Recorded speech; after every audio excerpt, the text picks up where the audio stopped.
ఎప్పుడు ఐషానిని బయటికి తీసుకెళ్ళినా కానీ ఇంట్లోనే మంచిగా తినిపించేసుకొని తీసుకెళ్తాను. అండ్ లాస్ట్ వీడియోలో చెప్పాను కదా ఎక్కడికి వెళ్తున్నామని.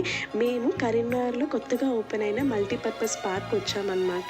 పార్క్ అయితే చాలా బాగుంది. ఐషానికి ఒక్కసారి చెప్పినా ఇంకా పార్క్ వెళ్తున్నామని చెప్పేసి ఇంకా వెళ్ళే రోజు వరకు అడుగుతూనే ఉంది, ఎప్పుడు తీసుకెళ్తావు ఎప్పుడు తీసుకెళ్తావు అని. అండ్ అక్కడికి వెళ్ళిన తర్వాత చూస్తే పిల్లలకి మాత్రం అసలు ఎన్ని రైడ్స్ ఉన్నాయో, ఎంత మంచిగా ఉందో ప్లే జోన్ ఏరియానైతే.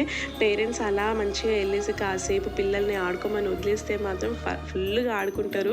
అక్కడ అంతా బాగున్నాయి అన్నమాట రైడ్స్ అని. కాకపోతే చాలా వరకు కొన్ని రైడ్స్కి టికెట్స్ ఉన్నాయన్నమాట. మామూలు బేసిక్ ప్లే జోన్ ఏరియాకి మాత్రం ఏం టికెట్ లేదు, మంచిగా ఆడుకోవచ్చు. ఇక్కడ చాలా ఆడుకొని అలసిపోయిందనమాట, చెమటలు వచ్చేసినాయి పాపం తనకి. ఐషాని ఆడుకుంటూ ఉంటే ఇంకా నేను ఒకసారి పార్క్ చూసొద్దామని చెప్పేసి వెళ్ళానమాట. నాకు ఇక్కడ ఈ మ్యూజికల్ ఫౌంటైన్ అయితే చాలా నచ్చింది.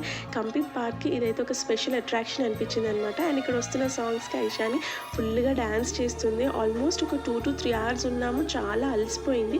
ఇక ఇంటికి వెళ్తాం పదా అంటే అలిగిందనమాట. నేను అసలు రాను అని చెప్పేసి నీ దోస్ కచ్చి అని అంటుంది. ఈ పిల్లలు అంతే కదా, అస్సలు సాటిస్ఫై అవ్వరు. ఓకే మరి బాయ్.